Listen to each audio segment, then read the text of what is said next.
ಒಂದು ಪ್ರಜಾಪ್ರಭುತ್ವದಲ್ಲಿ, ಆರೋಗ್ಯವಂತ ಪ್ರಜಾಪ್ರಭುತ್ವದಲ್ಲಿ ಆಡಳಿತ ನಡೆಸ್ತಾ ಇರುವ ಪಕ್ಷಕ್ಕೆ ಅದರದ್ದೇ ಆದ ಜವಾಬ್ದಾರಿ, ರೋಲ್ಸ್ ಆ್ಯಂಡ್ ರೆಸ್ಪಾನ್ಸಿಬಿಲಿಟೀಸ್ ಇರುತ್ತೆ.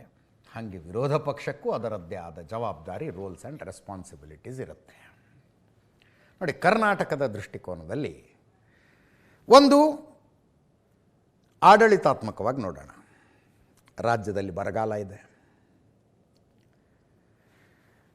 ಟನೆಲ್ ರೋಡ್ ಮಾಡ್ತೀವಿ, ಅದು ಮಾಡ್ತೀವಿ, ಇದು ಮಾಡ್ತೀವಿ ಅಂತ ಸರ್ಕಾರ ಹೊರಟಿದೆ.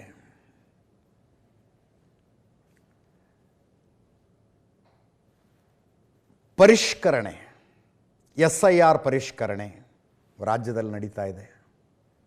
ಅದರ ಜೊತೆ ಗ್ಯಾರಂಟಿ ಫಲಾನುಭವಿಗಳ ಪಟ್ಟಿ ಪರಿಷ್ಕರಣೆ ನಡೀತಾ ಇದೆ. ಉಳಿದಂತೆ ಈ ವೃದ್ಧಾಪ್ಯ ವೇತನ, ವಿಧವಾ ವೇತನ, ಅಂಗವಿಕಲ ವೇತನ ಪಟ್ಟಿ ಪರಿಷ್ಕರಣೆ ನಡೀತಾ ಇದೆ. ಈ ಎಲ್ಲ ವಿಷಯದಲ್ಲಿ ಬೀದಿಲಿ ನಿಂತು ಹೋರಾಡಬೇಕಾಗಿದ್ದ ಜವಾಬ್ದಾರಿ ಯಾರ ಮೇಲಿದೆ? ರಾಜ್ಯದಲ್ಲಿ ಯಾರನ್ನು ವಿರೋಧ ಪಕ್ಷ ಅಂತ ಆರಿಸಿದಾರೋ ಅವ್ರ ಮೇಲಿದೆ. ಇದು ಆಡಳಿತಾತ್ಮಕ ದೃಷ್ಟಿಯಿಂದ. ಪೊಲಿಟಿಕಲಿ ನೋಡಿ, ಕರ್ನಾಟಕದಲ್ಲಿ ಮುಖ್ಯಮಂತ್ರಿ ಬದಲಾವಣೆ ಆಗಿದೆ. ಹಿಂದುಳಿದ ಅಹಿಂದ ನಾಯಕರೊಬ್ಬರು ಕೆಳಗಿಳಿದು ಒಕ್ಕಲಿಗ ನಾಯಕರನ್ನಿಸಿಕೊಂಡಿರುವಂಥ DK ಶಿವಕುಮಾರ್ ಅವರು ಮುಖ್ಯಮಂತ್ರಿ ಆಗಿದ್ದಾರೆ. ಆ ಅಹಿಂದ ವೋಟ್ ಬ್ಯಾಂಕ್ ಹಾಗೆ ಇರುತ್ತಾ, ಒಡೆದು ಹೋಗುತ್ತಾ? ಸಿದ್ದರಾಮಯ್ಯನವರು ಕೆಳಗಿಳಿದ್ರು ಅಂತ ಕುರುಬ ಸಮುದಾಯ ಸಿಟ್ಟಾಗತ್ತಾ? ಅವರು ಬೇರೆ ಎಲ್ಲಿ ಓಟ್ ಹಾಕ್ತಾರೆ? ಅವರ ಓಟ್ ಯಾರ ಕಡೆ ಹೋಗ್ತವೆ? ಆ ಓಟ್ಗಳನ್ನು ಉಳಿದ ಪಕ್ಷಗಳ ತೆಗೆದುಕೊಳ್ಳೋದಕ್ಕೆ ಏನು ಮಾಡಬೇಕು? ಇವೆಲ್ಲ ಪೊಲಿಟಿಕಲಿ. ಇದೆಲ್ಲ ಬಿಟ್ಟು ಕರ್ನಾಟಕದಲ್ಲಿ ಏನು ಚರ್ಚೆ ಆಗ್ತಿದೆ ಹೇಳಿ? ಒಂದು ವಿಧಾನ ಪರಿಷತ್ತಿಗೆ 11 ಜನ, ಕ್ರಾಸ್ ವೋಟಿಂಗು, ಯಾರು ಮಾಡಿದ್ರು, ಧರ್ಮಸ್ಥಳದಲ್ಲಿ ಆಣೆ ಹಾಕೋಣ. ಮತ್ತೊಂದು ಕಡೆ ರಾಷ್ಟ್ರೀಯ BJP ನಾಯಕರು ಬಂದಿದ್ದರು, ಅವರು ಬೇರೆ ಬೇರೆ ನಾಯಕರುಗಳ BJP ನಾಯಕರುಗಳ ಅಭಿಪ್ರಾಯ ಸೇರಿದಾರಂತೆ, ತಗೊಂಡಿದ್ದಾರಂತೆ, 1-to-1 ಮೀಟಿಂಗ್ ಮಾಡಿದಾರಂತೆ. ಅದ್ಯಾವುದೂ ಸಾಲದು ಅಂತ ಇವತ್ತು ಸದಾನಂದ ಗೌಡರದ್ದು ಆಡಿಯೋ ಇಂಗ್ಲೀಷ್ನಲ್ಲಿ ಮಾತಾಡ್ತಾರೆ ಅವರು. ಯಾರ ಪ್ರದೀಪ್ ಜಿ ಅಂತಾರೆ, ಅಂದರೆ ಆ ಕಡೆ ಮಾತನಾಡ್ತಾ ಇರೋ ವ್ಯಕ್ತಿ ಪ್ರದೀಪ್ ಅಂತ. ಈ ಫಸ್ಟ್ ಒಂದು ಆಡಿಯೋ ಕೇಳ್ಕೊಂಬಿಡಿ, ಇದನ್ನ ವಿತ್ ಟ್ರಾನ್ಸ್ಲೇಷನ್ ಹಾಕಿದ್ದೀವಿ, ಕೇಳ್ಕೊಂಬಿಡಿ ಇದನ್ನೊಂದು ಸಲ. S. One thing, I don't know whether I'm right or wrong. You tell me. See, now he's completing his president's term 3 years by November. Okay. Sir, for another 2 months, why we should create one more confusion? If you create the confusion, again the team of Vijayendra will slowly, smoothly, another 2 months, we should push on this and we should send him out. Okay. Then his term is also over. Nobody can complain against the removal of the president. Okay. And even here also there may not be any confusion inside the party. Okay. I think with a planned way. Exactly. For it is July starting day after tomorrow. July, August, September. October, kick him out. Okay. Okay. If you do it now, his team again will rematch, again they may start. But if after the completion, if he is replaced by some good man, then automatically, Pradeep ji, everything will go smooth. That is my opinion. I don't say that this should be done. If there is any better options, certainly I do go along with the party. Okay. Am I right? You are absolutely right. ಹಿಂಗಿದೆ ರೀ audio. ಇದರಲ್ಲಿ ಒಂದಷ್ಟು technical ಹೇಳ್ಬಿಡ್ತೀನಿ. Audio ಕೇಳಿಸ್ಕೊಂಡ್ರೆ ನಿಮ್ಗೇನು ಅನ್ನಿಸ್ತು? ಮೊಬೈಲ್ನಲ್ಲಿ record ಆಗಿರೋ audio ಅಲ್ಲ ಇದು. ಮೊಬೈಲ್ನಲ್ಲಿ ರೆಕಾರ್ಡಿಂಗ್ ಬಟನ್ ಆನ್ ಮಾಡಿರುವಂಥ ಆಡಿಯೋ ಅಲ್ಲ. ಒಬ್ಬ ವ್ಯಕ್ತಿ ಫೋನ್ನಲ್ಲಿ ಮಾತಾಡ್ತಾ ಇರುವಾಗ ಅದರ ಧ್ವನಿ ಹೆಂಗೆ ಕೇಳಿಸುತ್ತೆ, ಎದರ ಬದರ ಮಾತಾಡ್ತಿರುವಾಗ ಧ್ವನಿ ಹೆಂಗೆ ಕೇಳಿಸುತ್ತೆ ಅನ್ನೋದರ ಡಿಫ್ರೆನ್ಸ್ ನಿಮಗೆ ಗೊತ್ತಾಗುತ್ತೆ. ಇದರಲ್ಲಿ ಸದಾನಂದ ಗೌಡರ ಧ್ವನಿ ಫೋನ್ ಮೂಲಕ ಬರ್ತಾ ಇದೆ. ಅದು ಯಾರೋ ಪ್ರದೀಪ್ ಜಿ ಅಂತಿದೆಯಲ್ಲ, ಆ ಧ್ವನಿ ನೇರ ರೆಕಾರ್ಡ್ ಆಗ್ತಾ ಇರುವಂಥದ್ದು. Technical point. ಫೋನ್ ಟ್ಯಾಪ್ ಮಾಡಿದರೆ 2 ಧ್ವನಿಗಳು ಫೋನ್ನಲ್ಲೇ ಕೇಳಿಸ್ತಾ ಇರ್ತವೆ. ಫೋನ್ನಲ್ಲಿ ಕೇಳಿಸ್ತಾ ಇರ್ತವೆ 2 ಧ್ವನಿಗಳು. ನಿಮ್ಗೆ ಇನ್ನೂ ಉದಾಹರಣೆ ಕೊಟ್ಟು ಹೇಳ್ಬೇಕಂದ್ರೆ ಜಮೀರ್ ಅಹಮದ್ ಖಾನರದ್ದು ಎನ್ನಲಾದ ಆಡಿಯೋನೇ ನೋಡೋದು ನಾವು ಇತ್ತೀಚೆಗೆ. ಇದು ಹಂಗಲ್ಲ.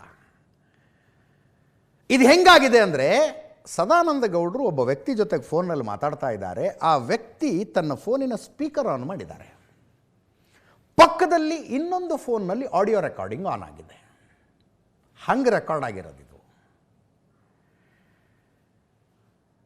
ನಂಬರ್ 1 ಟೆಕ್ನಿಕಲ್ ಪಾಯಿಂಟ್ ಅದಾಯಿತು. ಎರಡನೇದ್ದು, ಯಾರ ಹತ್ರ ಮಾತಾಡ್ತಿದ್ರು? ನಾನು ಇದನ್ನು ಸದಾನಂದ ಗೌಡರದ್ದೇ ಧ್ವನಿ ಅನ್ಕೊಂಡು ಹೇಳ್ತಾ ಇದ್ದೀನಿ. ಅನ್ಕೊಂಡು ಅಂದರೆ 2 ಪಾಸಿಬಿಲಿಟಿಗಳಿದಾವಪ್ಪ. ಸದಾನಂದ ಗೌಡರು ನನ್ನ ಧ್ವನಿ ಅಲ್ಲ ಅಂತಾರೆ. ಇನ್ನೊಂದು ಪಾಸಿಬಿಲಿಟಿ ಅವ್ರದ್ದೇ ಧ್ವನಿ ಆಗಿರೋದು. ಅವ್ರದ್ದೇ ಧ್ವನಿ ಆಗಿರೋ ಪಾಸಿಬಿಲಿಟಿನೇ ಇಟ್ಕೊಂಡು ಹೇಳೋದು. ಆದರೆ ಯಾರಿದು? ಪ್ರದೀಪ್ ಜಿ. ಸದಾನಂದ ಗೌಡರು ಒಬ್ಬ ಮಾಜಿ ಮುಖ್ಯಮಂತ್ರಿ, ಮಾಜಿ ಕೇಂದ್ರ ಸಚಿವರು, 2024 ತನಕ MP ಆಗಿದ್ದವರು.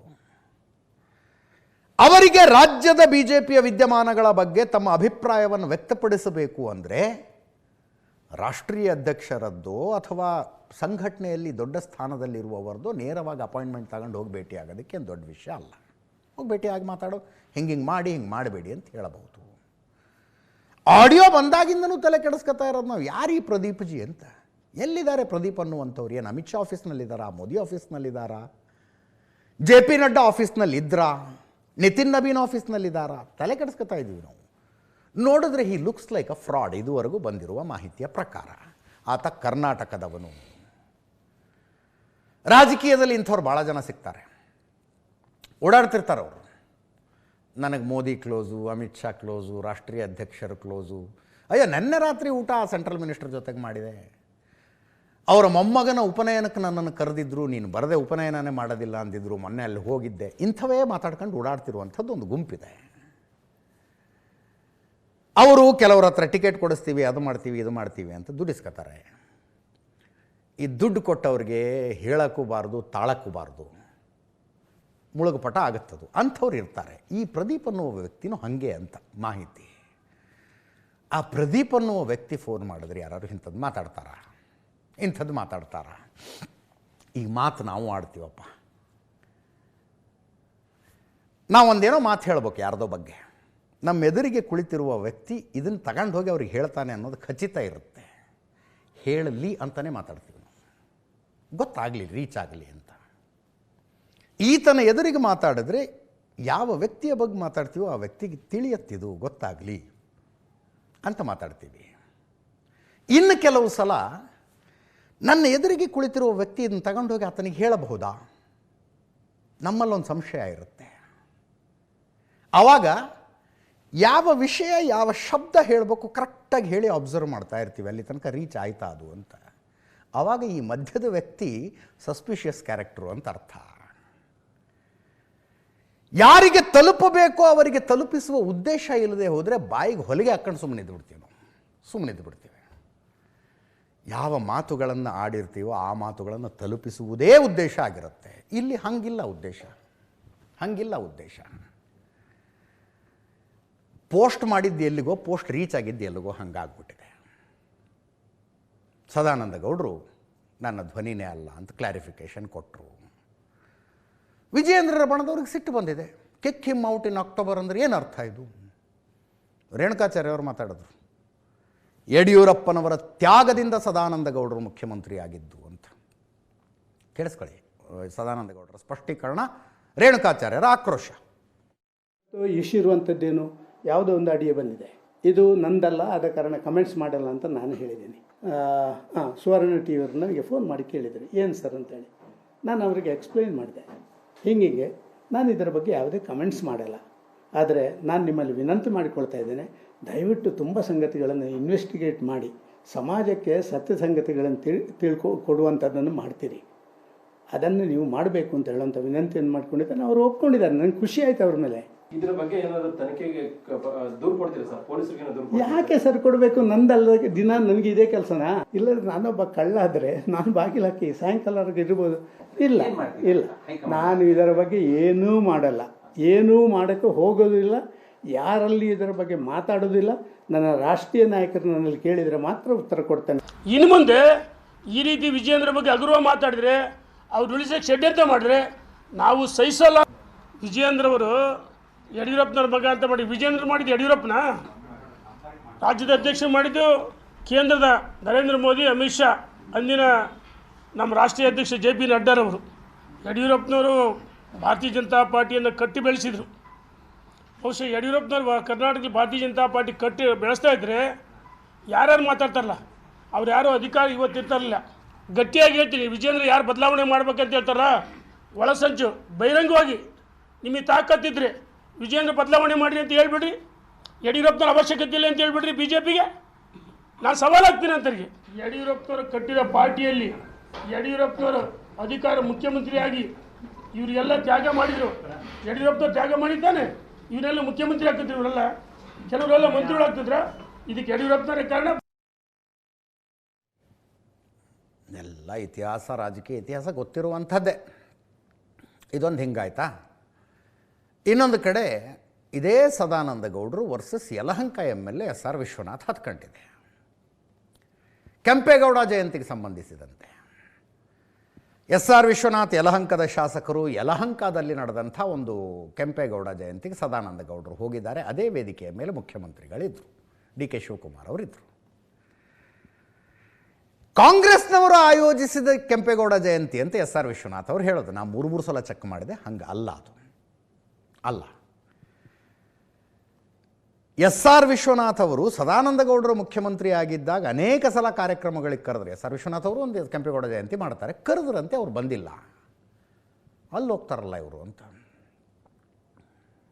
ಆ್ಯಕ್ಚುಲಿ ಇದು SR Vishwanath versus Sadananda Gowda direct fight ಅಲ್ಲ. ಇದು ಇಲ್ಲಿ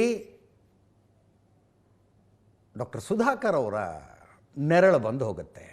ಲೋಕಸಭಾ ಚುನಾವಣೆಯಲ್ಲಿ SR ವಿಶ್ವನಾಥ್ ಅವರು ತಮ್ಮ ಮಗನಿಗೆ ಟಿಕೆಟ್ ಕೊಡ್ಸೋಕ್ಕೆ ಟ್ರೈ ಮಾಡಿದ್ದು, ಅದೆಲ್ಲ ಏನೇನೋ ಕಥೆ ಆಗಿದೆ. ಅದು ಸದಾನಂದ ಗೌಡ್ರ ಮೇಲೆ ಸಿಟ್ಟು ಹೊರ ಹಾಕಿಬಿಟ್ರು SR ವಿಶ್ವನಾಥ್. ಅವರು ಗೌಡ್ರೇ ಅಲ್ಲ, ಅವ್ರನ್ನ ಗೌಡ್ರು ಅಂತ ಒಪ್ಪೋದು ಇಲ್ಲ ಅನ್ನೋ ಲೆವೆಲ್ಗೆ ಹೋಯ್ತಿದ್ದು. ವಕ್ರ ಬುದ್ಧಿ ಅಂತಾರೆ ಅವರು. ಅದಕ್ಕೆ ಸದಾನಂದ ಗೌಡರು ಸಿಟ್ಟಿಗೆದ್ದು ಮುತ್ತಪ್ಪರೈ ಹೇಳ್ದಂಗೆ ಗುಂಡಾಗಿರಿ ಮಾಡ್ಕೊಂಡಿದ್ದ ಮನುಷ್ಯ SR ವಿಶ್ವನಾಥ್ ಅನ್ನೋದ. ಕೇಳಿಸ್ಕೊಳ್ಳಿ. ಸದಾನಂದ ಗೌಡ್ರಿಗೆ ಹೇಳಿದ್ದೀನಿ, ನೀವು ಒಬ್ಬ BJP ನಾಯಕರಾಗಿ ಕಾಂಗ್ರೆಸ್ ಮೀಟಿಂಗ್ಗೆ ನೀವು ಹೆಂಗೆ ಹೋಗ್ತೀರಿ ಅಂತೇಳಿ. ಅವ್ರ ಬುದ್ಧಿನೂ ಅದೇನೆ. ಸದಾನಂದ ಗೌಡ್ರ ಬುದ್ಧಿನೂ ಹೆಂಗೈತೆ ಅಂದರೆ ವಕ್ರ ಬುದ್ಧಿ. ಅವರು ಕೇಂದ್ರ ಸಚಿವರಾಗಿ ಮುಖ್ಯಮಂತ್ರಿಗಳಾದಾಗ ನಾನು ಬಾಗಿಲು ಕಾಯ್ಕೊಂಡು ಕೂತಿದ್ದಿದ್ದು ಅವ್ರಿಗೆ. ಅರ್ಥವಾಯ್ತಾ? ನಾವು ಹೇಳಿದ್ವಿ, ನಾವು ಪ್ರತಿ ವರ್ಷ ನಾವು ಮಾಡ್ತಾ ಇದ್ವಿ ಅಂತ ಹೇಳಿದ್ರೆ ಇವತ್ತು ಅವ್ರಿಗೆ ಜಾತಿ ಅಭಿಮಾನ ಬಂದ್ಬಿಟ್ಟೈತೆ. ಅವರೇನು ಗೌಡ್ರು, ಅವರು ಸದಾನಂದ ಗೌಡರು. ಮಂಗಳೂರು ಕಡೆ ಗೌಡ್ರು ಅಂತ ಯಾರು ಹೇಳೋದಿಲ್ಲ. ಏನಿದ್ರು ನಮ್ಮ ಹಳೆ ಮೈಸೂರು ಪ್ರಾಂತವ್ರನ್ನೇ ಒಕ್ಕಲಿಗರು ಅಂತ ಹೇಳ್ತಕ್ಕಂಥದ್ದು. ಸದಾನಂದ ಗೌಡ್ರಿಗೆ ಹೇಳಿದ್ರು ಕೂಡ ಬಂದವ್ರೆ ಅಂತ ಹೇಳಿದ್ರೆ ಅವರು ಕೂಡ ನಾವು ಸಂಸದರ ಥರನೇ ಅವ್ರದ್ದು ಕೂಡ ವರ್ತನೆ ಅಂತ ಹೇಳಿ ಆಗ್ತಾಯಿದೆ. ನಾನು ಅದನ್ನು ಖಂಡಿಸ್ತಾ ಇದ್ದೀನಿ. ಸದಾನಂದ ಗೌಡರು ಇಲ್ಲಿ ಬರಬೇಕಾಗಿತ್ತು. ಅವರ ಪ್ರೀತಿಯಲ್ಲಿ ಭೂಮಿಯೆಲ್ಲ ಲೂಟಿ ಹೊಡೆದು ಆಮೇಲೆ ರಾಜಕೀಯ ಪ್ರವೇಶ ಮಾಡಿ ರಾಜಕೀಯದಲ್ಲಿ ಬೇರೆ ಬೇರೆ ಸ್ಥಾನಮಾನವನ್ನು ವಹಿಸಿ BDA ಅಂತ ಒಂದನ್ನು ಮುಳುಗಿಸಿ ಇವತ್ತು ನಾನು ಸಾಚ ಅಂತ ಹೇಳಿರುವಂಥ ಮನುಷ್ಯನಿಗೆ ನಾನು ಉತ್ತರ ಕೊಡಬೇಕಾಗಿಲ್ಲ.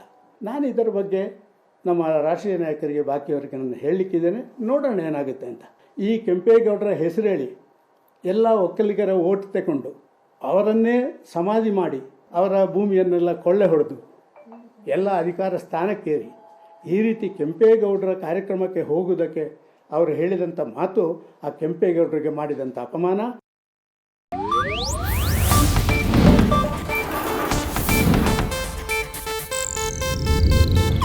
ಇದು ಏಷ್ಯಾನೆಟ್ ನ್ಯೂಸ್ ನೆಟ್ವರ್ಕ್ ಪ್ರಸ್ತುತಿ.